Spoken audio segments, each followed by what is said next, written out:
پھر دن ہوا پرانی رات کا، کرے سو شکر ہم خدا کی ذات کا، خدا کی ذات کا نیا پھر دن ہوا۔ آج کی آیت، دیکھو باپ نے ہم سے کیسی محبت کی ہے کہ ہم خدا کے فرزند کہلائے، اور ہم ہیں بھی۔ پہلا یوحنا 3 باب پہلی آیت۔ عزیزو، دنیا کا ہر شخص ایک دوسرے کے ساتھ کسی نہ کسی رشتے سے جڑا ہے۔ اب ان رشتوں کو کیسے نبھایا جاتا ہے، اس کا انحصار ہر کسی کی اپنی مرضی اور خوشی پر ہے، لیکن باپ کا رشتہ اپنی اولاد کے لیے ایسا ہے جس پر وقت اور حالات اثر انداز نہیں ہوتے۔ وہ اپنی اولاد کے لیے ایک سائبان ہے، محفوظ اور مضبوط سہارا، خوشیوں میں اضافے کی وجہ اور مشکل میں ہاتھ تھامنے والا۔ وہ اپنی اولاد کے لیے ہمت اور طاقت سے بڑھ کر محنت کرتا ہے اور اپنے اختیار سے کہیں زیادہ بڑھ کر سہولیات فراہم کرتا ہے۔ عزیزو، باپ جانتا ہے کہ یہ اس کا فرض ہے جسے وہ بخوشی سر انجام دینے میں راحت محسوس کرتا ہے۔ وہ نہ صرف جسمانی ضروریات کا خیال رکھتا ہے بلکہ جانتا ہے کہ خدا کی طرف سے عطا کی ہوئی اس نعمت کی روحانی تعلیم و تربیت بھی اس کی ذمہ داری میں شامل ہے۔ عزیزو، جسمانی باپ کی طرح ہمارے لیے ایک اور خوش کن رشتہ آسمانی باپ خدا کا بھی ہے، جو نہایت شفیق و مہربان ہے اور اس کی نگاہ ہر پل اپنے لوگوں کی نگہبان ہے۔ وہ ہماری جان اور روح دونوں کی فکر کرتا ہے۔ اس سے ہمارا یہ رشتہ اس کے بیٹے یسوع کی بدولت استوار ہوتا ہے، جو محبت اور قربانی کی خوبصورت مثال ہے۔ لیکن اس رشتے کو مضبوط کرنا اور برقرار رکھنا ہماری ذمہ داری ہے۔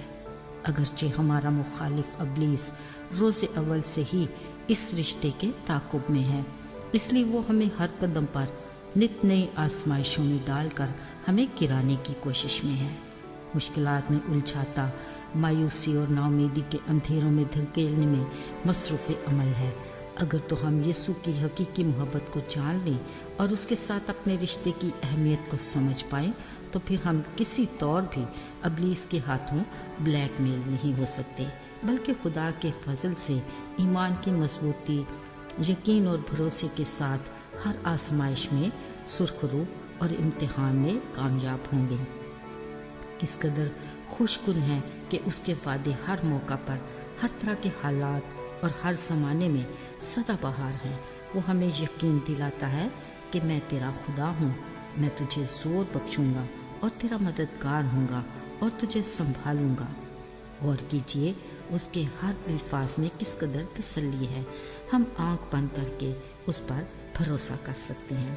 عزیزو، زندگی کی اس جد و جہد میں خوبصورت بات یہ ہے کہ ہماری ہر مشکل ایک بہترین موقع فراہم کرتی ہے کہ ہم اس کی قربت میں ثابت قدمی کے ساتھ آگے بڑھتے رہیں۔ وہ ابلیس کے ساتھ ہمارے مقابلے میں ساتھ کھڑا ہے۔ اگر ہم داؤد کی طرح اس کی مدد کے طلبگار ہوں گے تو وہ ہماری زندگی کے ہر چاہتی جولیت پر ہمیں فتح پانے کی طاقت دے گا، اور اگر ہم اپنی زندگی کو درپیش خطروں میں اسے پکاریں گے تو وہ ہمارے لیے ان خطروں کے آگے ڈھال اور سپر بن جائے گا، اور ایک محکم قلعے کی طرح ہمیں ابلیس کے چلتے تیروں سے محفوظ کر لے گا۔ اگر ہم اپنے ہاتھوں کو اس کی طرف اٹھاتے ہیں تو وہ خود سے جانتا ہے اسے کیا کرنا ہے، بالکل جسمانی باپ کی طرح جب اس کا بچہ اس کی طرف اپنے ہاتھ پھیلاتا ہے۔ عزیزو، ہم کس قدر مبارک ہیں کہ آسمانی باپ خدا نے ہمیں اپنے فرزند جان کر ہم سے محبت رکھی۔ ہمیں بڑی وفاداری کے ساتھ اس کی اس محبت میں نہ صرف قائم رہنا ہے بلکہ آگے بڑھنا ہے۔ آئیے دعا کریں۔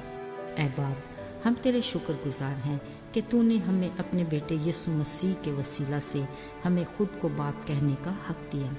تیرے وعدے ہمارے لیے بے حد قیمتی ہیں۔ ہمیں اپنے میں مضبوطی عطا کر اور ہمارے ایمان کو بڑھا۔ شکر گزاری کے ساتھ مانگتے ہیں یسوع کے نام میں، آمین۔